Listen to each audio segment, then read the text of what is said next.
جناب رسول اللہ صلی اللہ علیہ وسلم کی سیرت طیبہ پوری انسانیت کے لیے ایک مکمل رہنمائی ہے۔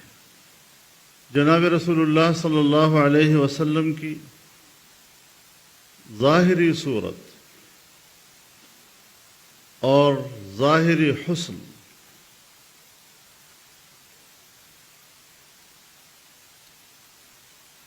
اس کی حقیقت کا ادراک بھی علماء فرماتے ہیں کہ قوت بشری سے باہر ہے۔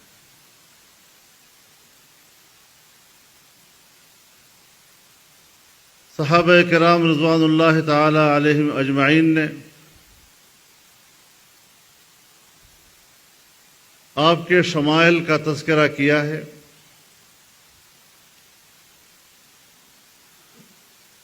آپ کی صورت ظاہری کا تذکرہ کیا ہے، آپ کے حسن کا تذکرہ کیا ہے، لیکن جہاں تک ان کی قوت بشری ساتھ دیتی تھی اسی حد تک انہوں نے بیان کیا ہے۔ آپ کا حسن تو اس سے بھی آگے ہے، اس سے بھی آگے ہے اور اس سے بھی آگے کہ حسن ظاہری کا احاطہ کرنا اور اس کی حقیقت کا ادراک کرنا یہ بھی انسانی قوت سے باہر تصور کیا گیا ہے۔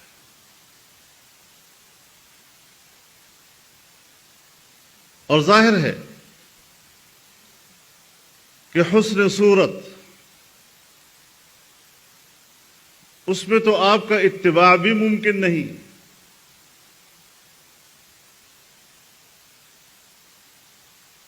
ہم آپ جیسا رخ انور کہاں سے لائیں؟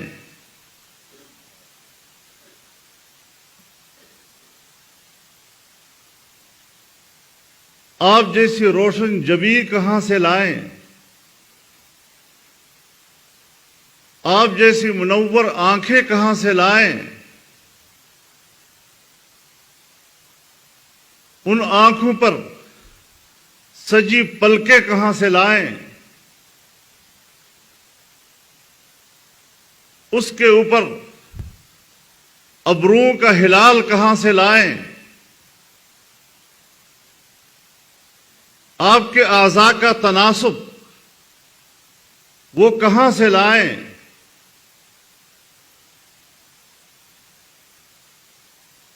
دندان مبارک کہاں سے لائیں؟ منہ مبارک کہاں سے لائیں؟ اس کے بل کہاں سے لائیں؟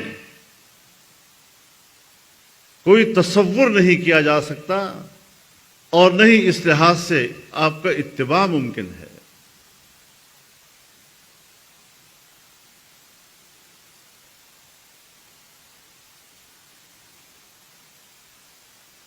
اور اس حیثیت میں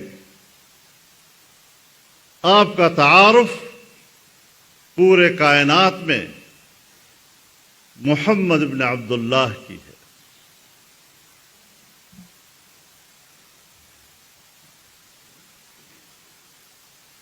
حسن یوسف دم عیسیٰ ید بیضا داری، آنچ خوباں حمد آرند تو تنہا داری۔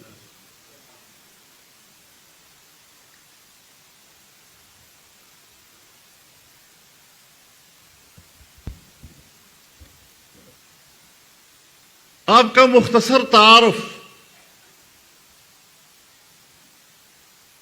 بعد از خدا بزرگ توئی قصہ مختصر۔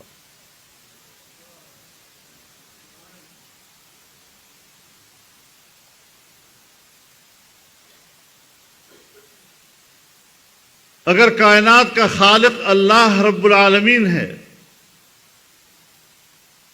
تو وجہ تخلیق رحمت للعالمین ہے۔ پھر ایسی ذات مبارکہ کے امتی ہونے پر ہم فخر کیوں نہ کریں گے؟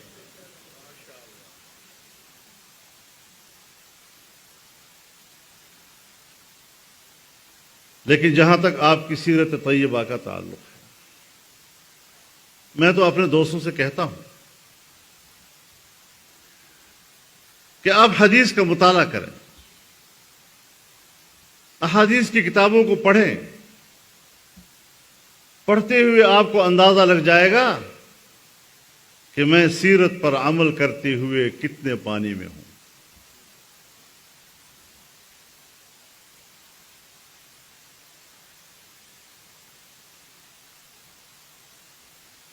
محبت کا اظہار، اس کے لیے کسوٹی وہ اتباع ہے، اور چونکہ آپ کی سیرت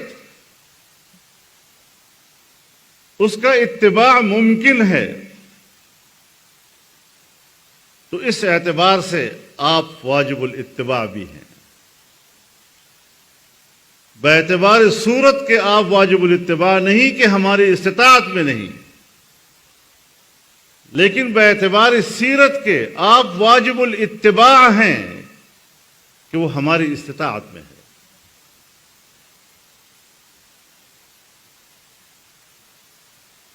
اور جس اعتبار سے آپ واجب الاتباع ہیں پوری انسانیت کے لیے، اس اعتبار سے آپ کو ہر جگہ موجود ہونا ضروری ہے۔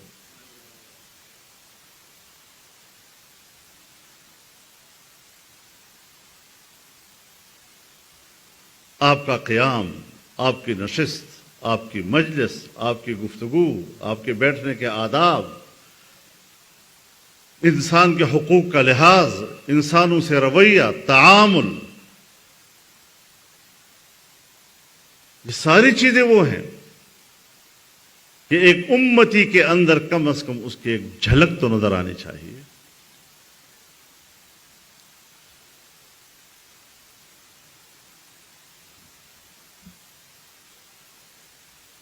اور پھر اللہ رب العزت نے فرمایا النبی اولی بالمؤمنین من انفسہم،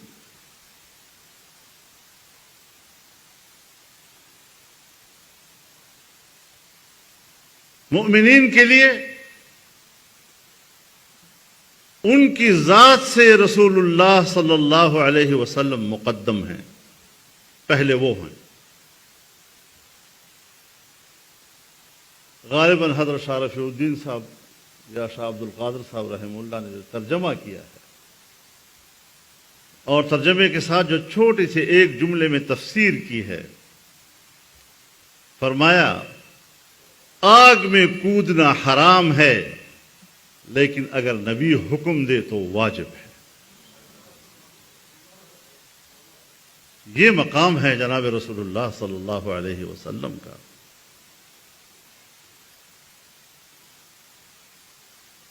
حضرت عائشہ رضی اللہ تعالی عنہا سے پوچھا گیا آپ کے اخلاق مبارکہ کے بارے میں، تو فرمایا کان خلقہ القرآن، قرآن کو دیکھو بس یہ رسول اللہ کا سیرت ہے۔ پورا قرآن کریم جناب رسول اللہ صلی اللہ علیہ وسلم کی سیرت ہے، اور اللہ تعالیٰ نے سرٹیفکیٹ دے دیا انک لعلی خلق عظیم۔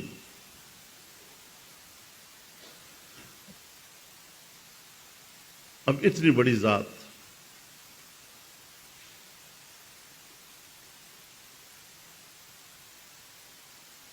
کہ جس کو اللہ تعالیٰ نے سند عطا کی ہے،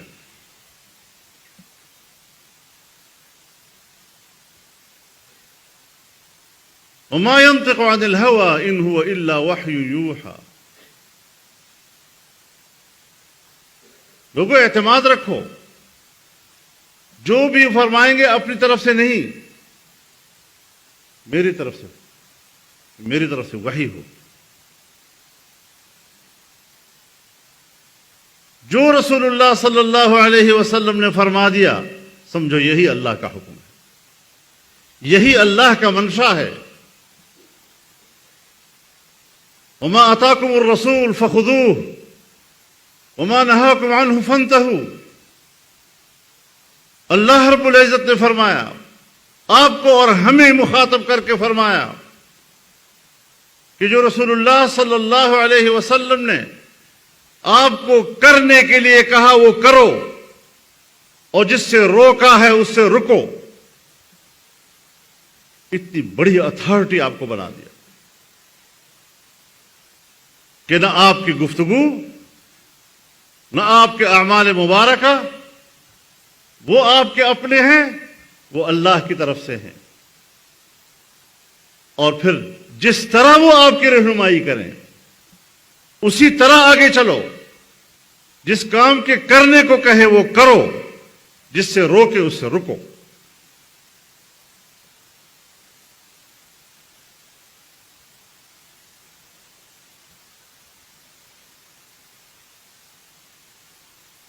عجیب ذات اللہ رب العزت نے اس کائنات کو عطا فرمائی. وما كان لمؤمن ولا مؤمنة اذا قضى الله ورسوله امرا ان يكون لهم الخيرة. جھگڑا ہو جائے، جو فیصلہ، جو قانون اللہ اور اس کے رسول نے بھیجا اور آپ نے فیصلہ دے دیا، کسی مائی کے لال کو اس بات کا اختیار نہیں ہے کہ اس میں ذرا بھر رد و بدل کر سکے. آپ سے اور ہم سب سے اتھارٹی چھین لی ہے. کس بات کا غرور ہے آپ کو اور ہمیں حکومتیں کرنے کا، احکامات صادر کرنے کا اور قوانین صادر کرنے کا؟ یہ اتھارٹی بھی تو اللہ نے آپ کو عطا فرمائی. اب ہم جو فیصلے کریں گے وہ رسول اللہ کے فیصلوں کے تابع ہوں گے. ہم خود کون ہوتے ہیں شریعت دینے والے؟ ہم خود کون ہوتے ہیں قانون دینے والے؟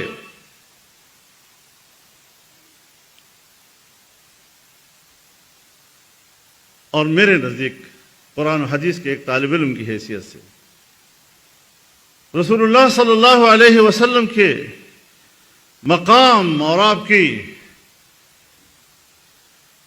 عظیم منصب اور مسند کے حوالے سے جو مستحکم آیت میرے نزدیک ہے،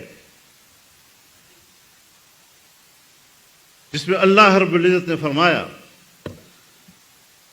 وَإِذْ أَخَذَ اللَّهُ مِيثَاقَ النَّبِيِّينَ لَمَا آتَيْتُكُم مِّن كِتَابٍ وَحِكْمَةٍ ثُمَّ جَاءَكُمْ رَسُولٌ مُصَدِّقٌ لِمَا مَعَكُمْ لَتُؤْمِنُنَّ بِهِ وَلَتَنصُرُنَّهُ قَالَ أَأَقْرَرْتُمْ وَأَخَذْتُمْ عَلَى ذَلِكُمْ إِصْرِي قَالُوا أَقْرَرْنَا قَالَ فَاشْهَدُوا إِنِّي مَعَكُمْ مِنَ الشَّاهِدِينَ.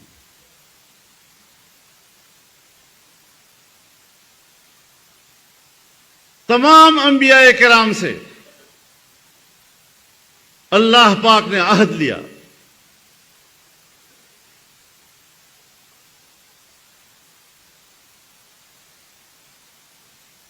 کہ میں نے آپ کو کتاب اور علم عطا کیا ہے، اور جو دین و شریعت میں نے تم کو عطا کیا، ایک پیغمبر آنے والا ہے جو آپ کی اس کتاب اور علم اور حکمت کی تصدیق کرے گا.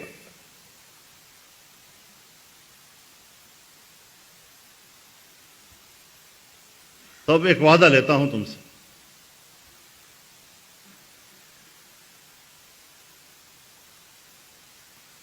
تم انبیاء کرام سارے وعدہ کرو میرے ساتھ، اور پھر یہ وعدہ اپنی امتوں سے لو کہ اگر آپ کو رسول اللہ صلی اللہ علیہ وسلم کا زمانہ ملے یا آپ کی امتوں کو رسول اللہ صلی اللہ علیہ وسلم کا زمانہ ملے، وعدہ کرو لَتُؤْمِنُنَّ بِهِ، ان پر ضرور ایمان لاؤ گے تم، وَلَتَنصُرُنَّهُ، اور ضرور ان کی مدد کرو گے. ایمان کے ساتھ نصرت کی بات بھی کی، کہ انبیاء کرام پر سب سے زیادہ آزمائشیں آتی ہیں. ان الانبیاء اشد بلاء ثم الامثل فالامثل. اور جتنا مقام نبوت میں جناب رسول اللہ صلی اللہ علیہ وسلم کا بلند تھا اتنی ہی آزمائشیں آپ پر آنی تھیں. تو یہ عہد بھی لے لیا کہ صرف ایمان لانا نہیں، ان کی مدد بھی کرنی ہے. اور اگر آپ کو وہ زمانہ نہیں ملا تو آپ کی امتوں کو اگر وہ زمانہ ملا تو اپنی امتوں سے بھی عہد لے لو کہ رسول اللہ صلی اللہ علیہ وسلم پر ایمان بھی لائیں گے اور اس کی اطاعت بھی کریں گے اور ان کی مدد بھی کریں گے.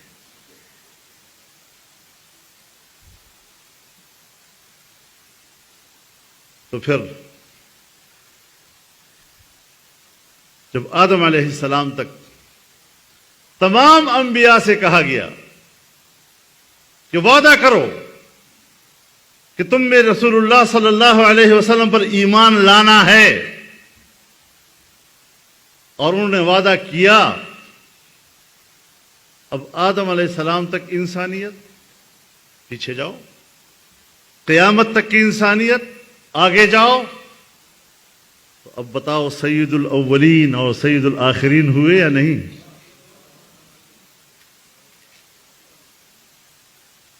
تمام انسانیت کے سردار. انا سید ولد آدم ولا فخر. قیامت کے دن میں تمام انسانیت کا سردار ہوں گا، اور یہ میں کوئی فخر کی بنیاد پر نہیں کرتا. جو اللہ تعالیٰ نے مجھے ایک مقام دیا ہے وہی میرے ہاتھ میں ہوگا، میرے ہاتھ میں جھنڈا ہوگا. تو تمام انبیاء کرام بھی آپ کی طرف دیکھتے ہیں کہ ہمارا سردار یہی ہے، امام الانبیاء ہیں. شب معراج میں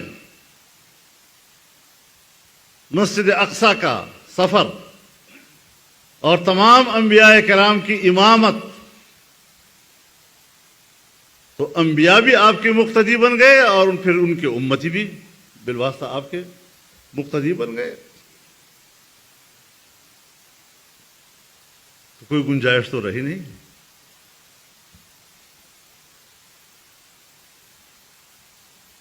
ایک شخص نے پوچھا کسی سے، مولوی صاحب سے، کہ نبی کی تعریف کیا ہے؟ وہ اصل میں اس اپنے جھوٹے پیغمبر پہ کچھ لانا چاہتا تھا معاملے کو. وہ بھی کوئی مناظر ٹائپ کا ہوگا. اس نے جواب دیا کہ پیغمبر اسے کہتے ہیں جس نے مسجد اقصی میں رسول اللہ کے پیچھے نماز پڑھی تھی.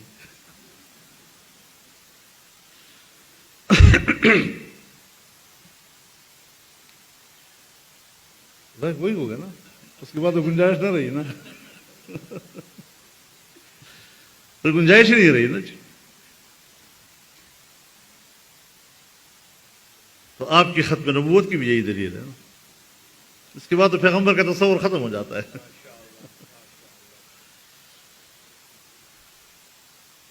لیکن سوال یہ ہے میرے محترم دوستو، ہم نے اپنے سے سوال کرنا ہے کہ جب 12 ربیع الاول آتا ہے تو ہم یوم میلاد کے طور پر یہ دن مناتے ہیں،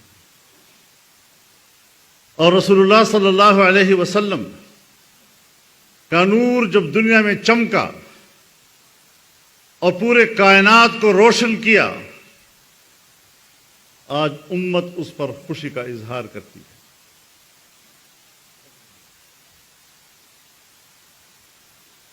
اس اعتبار سے تو رسول اللہ ہماری محبت کے مستحق ہیں، ان کے بغیر ہم جائیں گے کدھر؟ لا يؤمن احدكم حتى اكون احب اليه من والده وولده والناس اجمعین. تم میں سے کوئی شخص اس وقت تک مومن نہیں ہے جب تک میں اسے اپنے والد سے، اپنے بیٹے سے اور تمام لوگوں سے زیادہ محبوب نہ بن جاؤں. ایمان کامل نہیں ہوتا. اللہ رب العزت نے بڑی صراحت کے ساتھ فرما دیا، قل ان كان آباؤكم وابناؤكم واخوانكم وازواجكم وعشيرتكم واموال اقترفتموها وتجارة تخشون كسادها ومساكن ترضونها احب اليكم من الله ورسوله وجهاد في سبيله فتربصوا حتى ياتي الله بامره.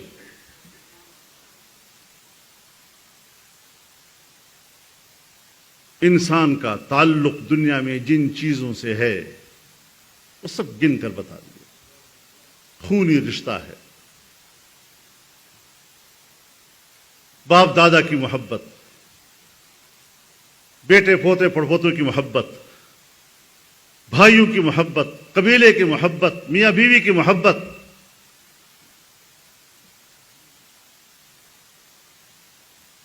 وہ مال جو تم نے بڑی محنت سے کمایا ہے، وہ کاروبار جس کے نقصان کے لیے ہر وقت فکر مند رہتے ہو کہیں نقصان نہ ہو جائے، وہ گھر جس میں تم خوشی خوشی رہتے ہو. اب ان چیزوں کے ساتھ محبت تو فطری ہے اور طبعی ہے، لیکن اللہ کے ساتھ محبت پیدا کرنا، رسول اللہ صلی اللہ علیہ وسلم کے ساتھ محبت دل میں پیدا کرنا اور آپ کے راستے میں جہاد کرنا، اس کے لیے تو ذرا اکتساب کی بھی ضرورت ہوتی ہے.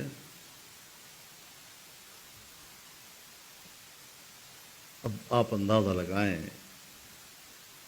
اس کے باوجود فرماتے ہیں فتربصوا، پھر انتظار کرو حتی یأتی اللہ بامرہ، کہ خدا کا عذاب تمہارے اوپر آ جائے.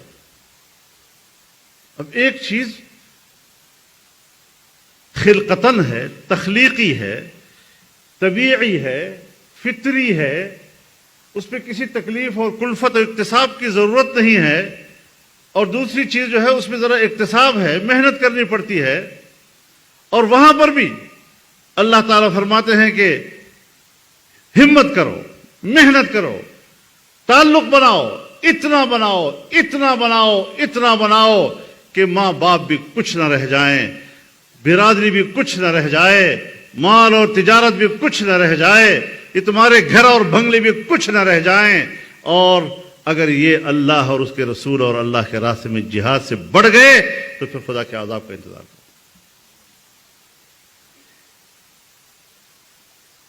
ہم نے ذرا سوچنا ہے، اپنی انفرادی زندگی کے حوالے سے بھی سوچنا ہے، مملکتی اور اجتماعی زندگی کے حوالے سے بھی سوچنا ہے.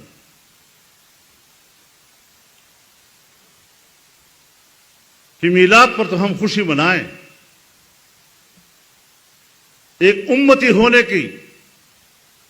کا اظہار کریں، لیکن سیرت کے حوالے سے جہاں آپ واجب الاتباع ہیں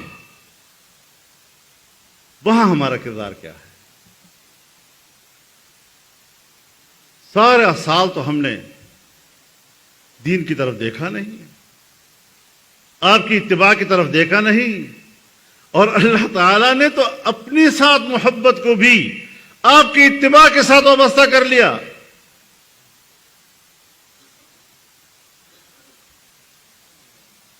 کہ اگر میرے ساتھ تمہیں محبت ہے تو پھر رسول اللہ صلی اللہ علیہ وسلم کی اتباع کرو.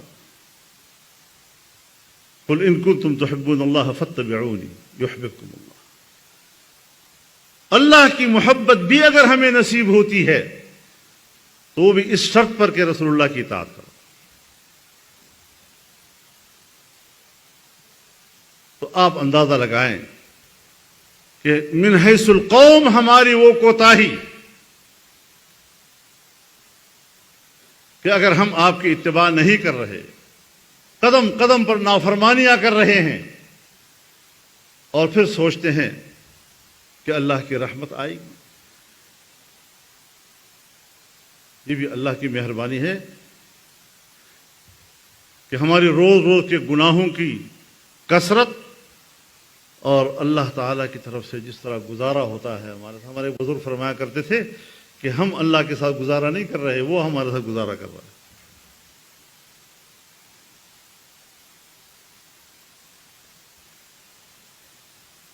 جہاں پر اللہ کا دین ہوگا، یاد رکھیں، دین اسلام کی ایک خصوصیت ہے جو کسی دوسری دنیا کے قوانین میں نہیں۔ تمام دنیا میں چلے جائیں، ان کی مملکتی اور قومی زندگی کا آغاز قانون سے ہوتا ہے۔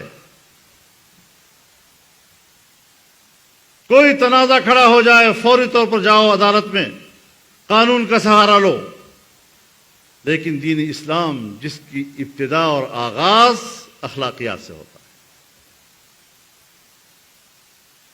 پہلا دائرہ اخلاق کا ہے۔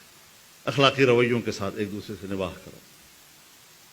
الصلح خیر، صلح کر لو، کوئی بات نہیں، معاملات کو آپس میں طے کر لو۔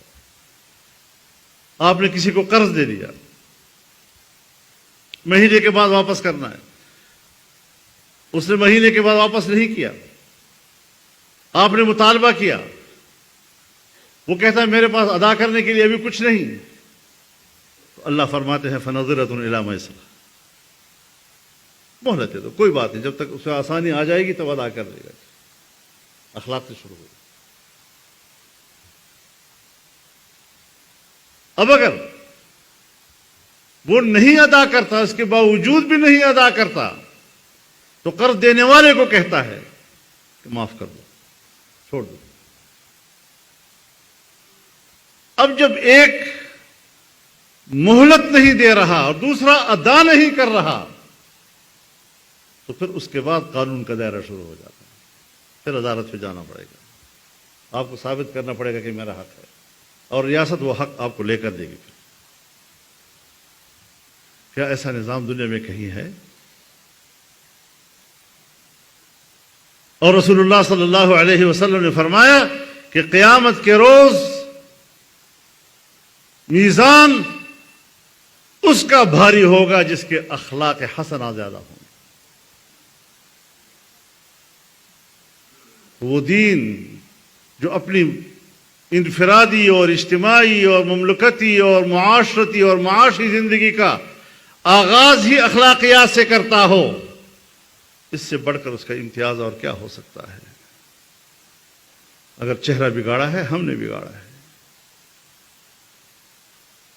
اپنی ذات پر بھی انسان غور کر لے، اپنے گھر پر بھی انسان خود غور کر لے، خود احتسابی کرے، پتہ چل جائے گا کہ قصور میری طرف سے ہے۔ مملکتی سطح پہ آ جائیں، 75 سال ہمارے گزر گئے اسلام کے نام پر بنے ہوئے ملک میں، آج بھی ہم شریعت کی پیاس کیوں محسوس کر رہے ہیں؟ وہ تشنگی کیوں ہے؟ آخر وہ تشنگی ختم کیوں نہیں ہو رہی ہے؟ کچھ تو وجہ ہے نا۔ ایک آدمی کہتا ہے میں پیاسا ہوں، تو پیاسا ہوگا تو اس کا کرم نظر آئے گا نا۔ مستی سے تو کوئی نہیں کہتا کہ میں پیٹ بھرا ہوا ہے اور میں پانی مانگتا ہوں، تو پیاس ہوگا تو اس کی بنیاد پر وہ کرب کا اظہار کرے گا۔ اگر آج پاکستان کے اندر عام مسلمان، دینی طبقہ، مذہبی لوگ اس حوالے سے تشنگی کا اظہار کر رہے ہیں اور کرب کا اظہار کر رہے ہیں، تو کچھ تو ہے نا جو نہیں ملا ہے، ہمیں نہیں مل رہا ابھی تک۔ تو ہمیں سوچنا چاہیے کہ اگر مملکتی طور پر ہمارا کردار یہ ہے تو کیا ہمیں سیرت النبی کی بنیاد پر جلسے کرنے کا حق حاصل ہے؟ کیا نسبت ہم قائم کر رہے ہیں؟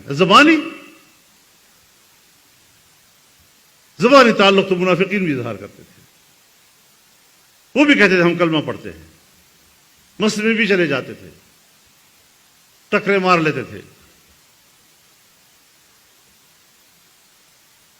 لیکن اسلام کی حقیقت آ جائے، اور اسلام کی حقیقت مشکل بھی نہیں ہے بھائیو، مشکل بھی نہیں ہے۔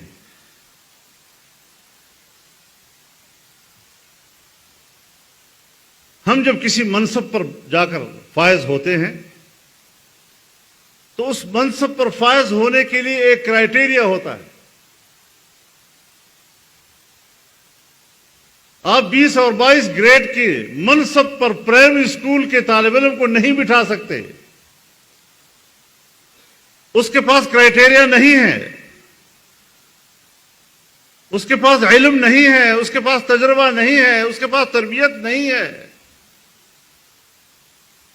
تو جب ہم خلافت کی بات کرتے ہیں، امامت کی بات کرتے ہیں، امارت کی بات کرتے ہیں، تو اس منصب پر فائز ہونے کے لیے کرائٹیریا عبادت ہے، اللہ کی بندگی تو اختیار کرو نا۔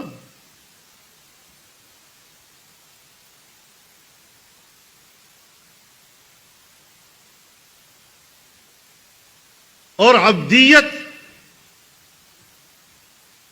یہ انسان کو خلقتاً ودیعت کی گئی ہے، پیدائشی طور پر انسان کے اندر عبدیت موجود ہے، لیکن عبدیت تشریعی ہے، تکوینی نہیں ہے۔ عبدیت تشریعی کا معنی یہ کہ انسان کے عقل و اختیار کے حوالے کر دیا گیا ہے، آپ چاہیں تو ایمان لائیں، آپ چاہے تو ایمان نہ لائیں، ومن شاء فلیؤمن ومن شاء فلیکفر، اور انا ہدیناہ السبیل اما شاکرا و اما کفور، آپ کی مرضی۔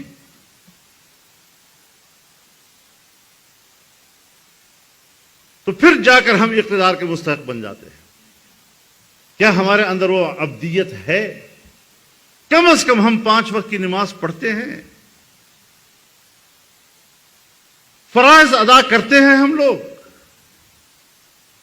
جب انسان کے اندر عبدیت نہیں ہے تو اس کا معنی یہ ہے کہ اس کے اندر خلافت کا کرائٹیریا نہیں ہے، اس کا معیار نہیں ہے موجود۔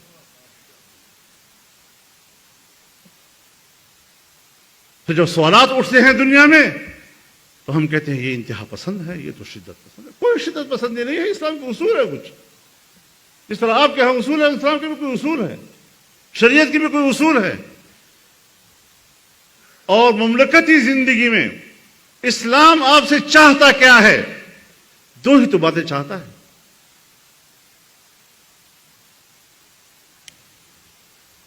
ایک امن اور ایک معیشت۔ امن 3 حروف کا چھوٹا لفظ ہے،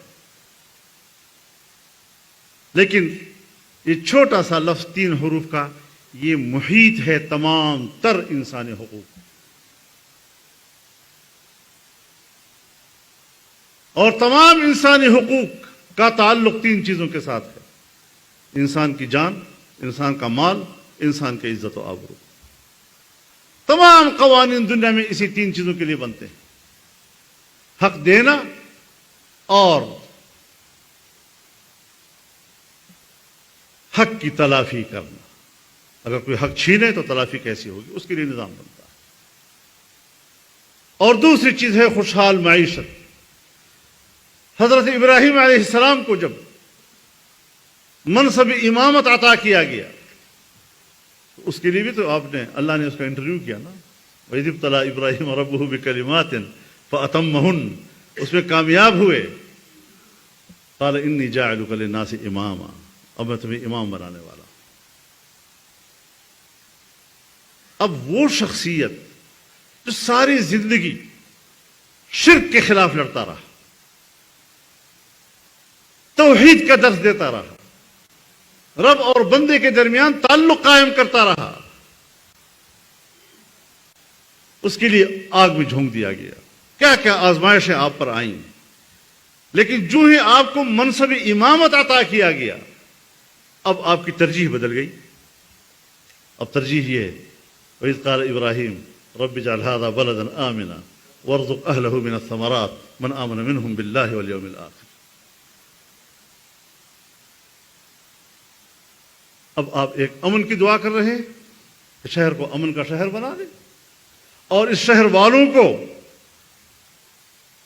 پھل فروٹ عطا فرما، خوشحال معیشت عطا فرما، لیکن آپ نے ایمان والوں کے لیے مانگا، من آمن منہم باللہ والیوم الآخر۔ اللہ تعالیٰ نے ضابطہ دے دیا کہ نہیں، ایک دنیاوی زندگی ہے، ایک اخروی زندگی ہے۔ دنیاوی زندگی میں قال ومن کفر فأمتعہ قلیلا، دنیاوی زندگی میں تو میں جو کفر کرے گا اس کو بھی دوں گا۔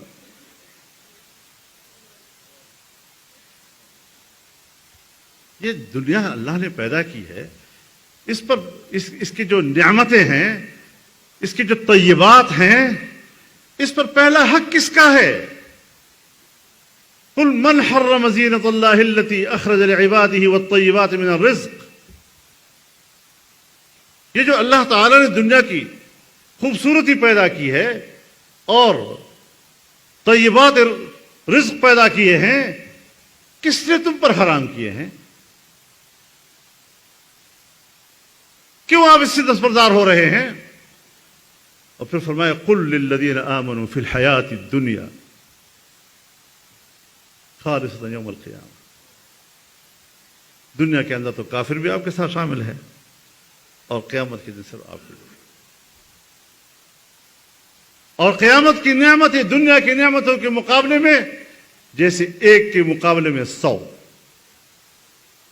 کیونکہ رسول اللہ صلی اللہ علیہ وسلم فرماتے ہیں کہ اللہ نے اپنی رحمت کا 1% دنیا میں بھیجا ہے، اور اس 1% کو بھی انسانوں میں، حیوانات میں، جمادات میں، نباتات میں، سب میں پھیلا دیا ہے.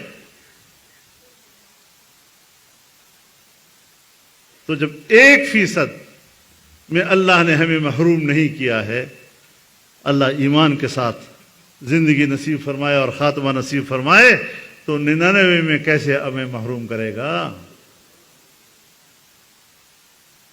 لیکن ہمیں تھوڑا سا ذرا اللہ کا بندہ بن جانا چاہیے. ہم بندے نہیں ہیں. بندے بھی بنو، بندے تو پتر بھی بنو.